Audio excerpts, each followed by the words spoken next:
What's that? We make it a French question. Oh, okay, that's If cool. we do, Yeah, you yeah. can stick that in. Okay, cool. You got it. Okay. Good to go. Cameras, everyone? Happy? Then off we go. Tiger, bienvenue. Welcome to France. Quiet last week, Tiger. Looking forward to another quiet week this week. Yeah, last week turned out okay. It was a great week, and we had a great travel day yesterday with the team, and last night was a lot of fun with hanging out with all my teammates and everyone who's associated with the team. And today was nice to kind of stretch our legs out and get some fresh air and play some golf, and actually play golf at not 100-degree temperature, which was nice. And so I didn't have to change any shirts, which was great. The golf course was very much on par with what Jim has been describing, and it's going to be not exactly set up like it was at Hazeltine. It's a little bit tighter. There is quite a bit of rough, and the greens are extremely deep. Some of the greens are 50, I think one of them is like 58 yards deep. So very different setup, and it's going to be it's going to be a fun event for us. Indeed, sir. We'll go straight into questions on mic 1, please. Yes, Tiger. Janovin from French TV TF1. Honestly, could you imagine to be there only 3 weeks ago in France? I was trying to make the team, this year. I was going to be here either way at the beginning of the year because Jim asked me to be vice captain, and to have now earned my way onto the team, to have not only the vice captains but all the players who want me on the team because I was picked. That means a lot to me. I felt like I've played well enough, but I still have gotten the nod from our captain, vice captain, and as well as the players. And so it just felt it feels great to be part of this team. This is a pretty young team, but also a team that has played quite a few Ryder Cups and Presidents Cups as well. So they've been through it. Going to go mic 3, sorry, on your left, Tiger. Ian. Tiger, at any stage in your career, has your game ever suffered from trying too hard? And if so, is there any chance of that potentially happening this week? Honestly, the only time you guys probably know the story. I've told you, a number of times is in 2006 at the Masters. I tried way too hard and tried to do it for the wrong reasons. My dad was dying, and I knew that would be his last event he'd ever watch me play, and I tried to win it for him. And I tried too hard in that back nine, missed a bunch of putts, and ultimately lost the event.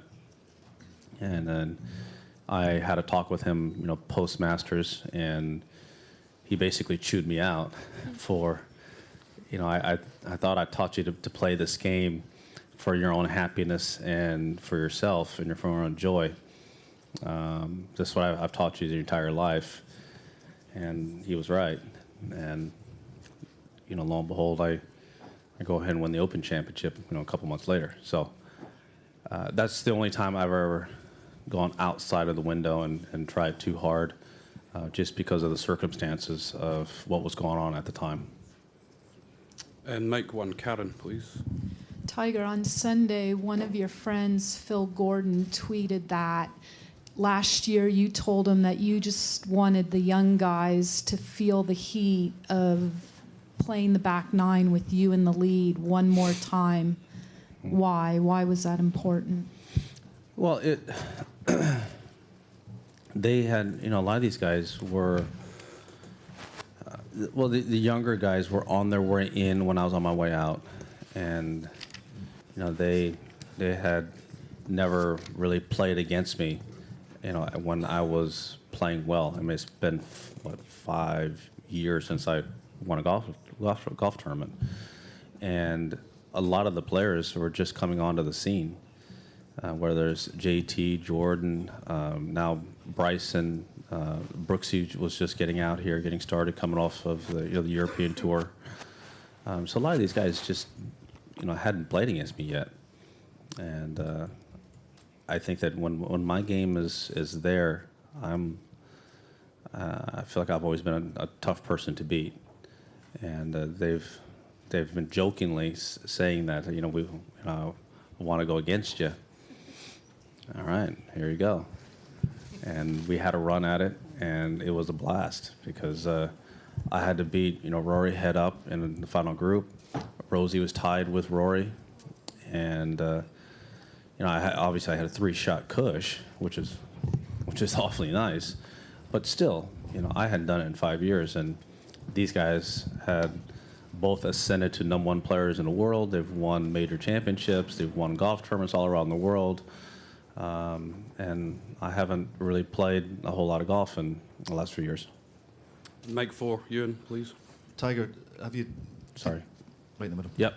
Did you celebrate Sunday night at all, or did you not have a chance to do that, or did you not want to? And also, have you been aware of the scale of the reaction to your victory, which even by your standards has been incredible kind of the world over?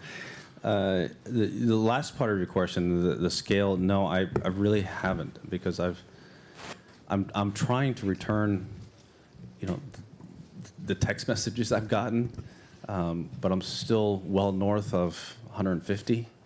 So it's going to take me a little bit of time before I answer all that.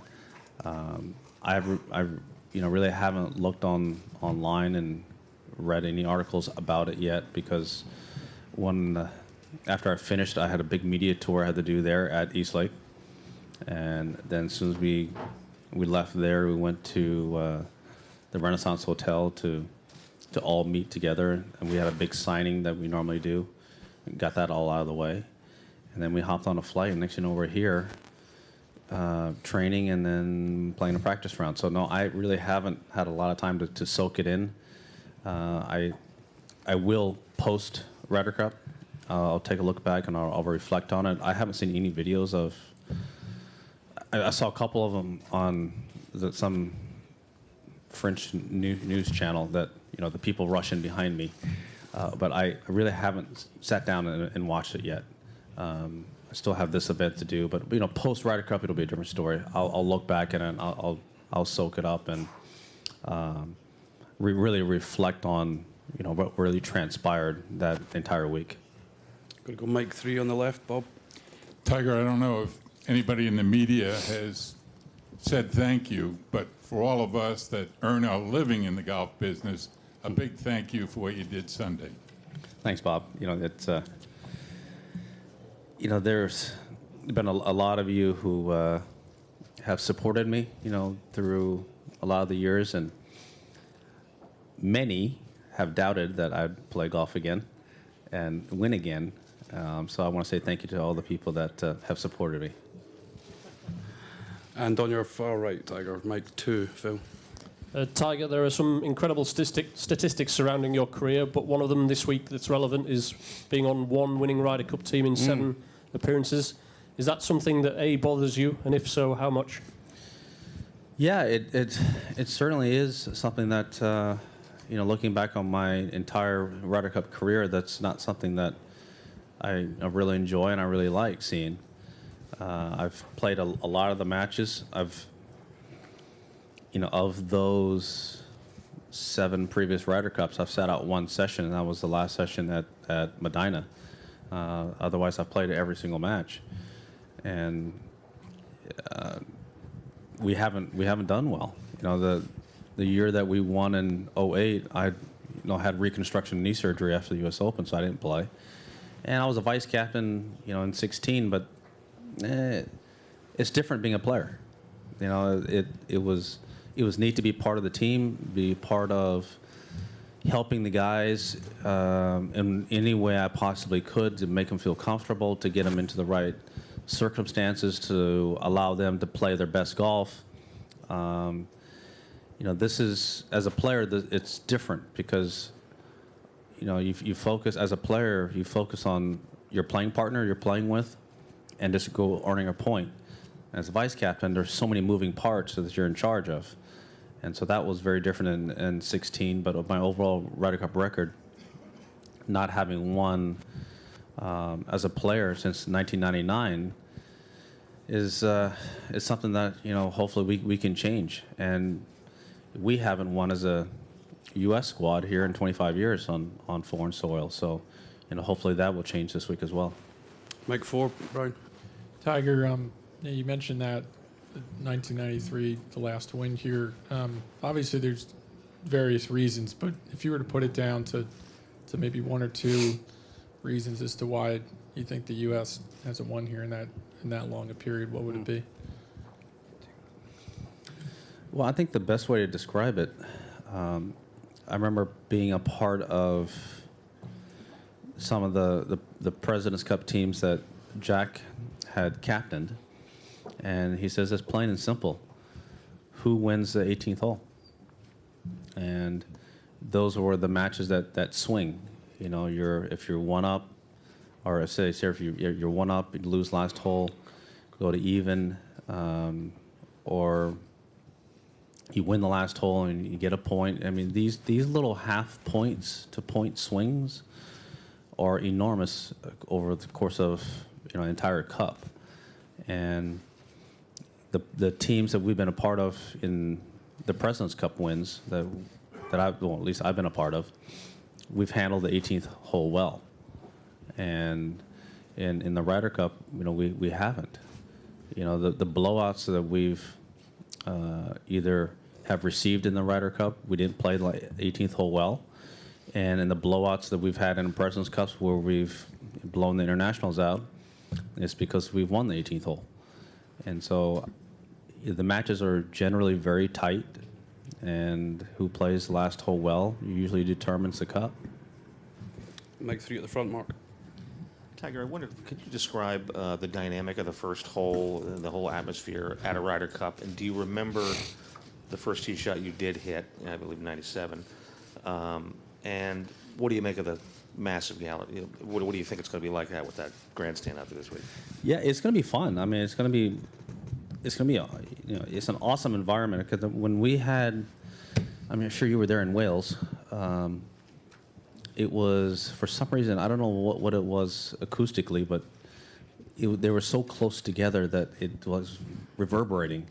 You know, it was so loud, and you know, we could hear it on the putting green, which was right next to the first tee.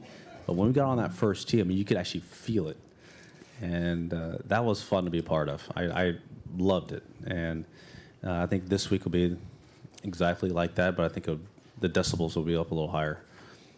My first Ryder Cup, I remember going out with Mark O'Meara, and I was telling him,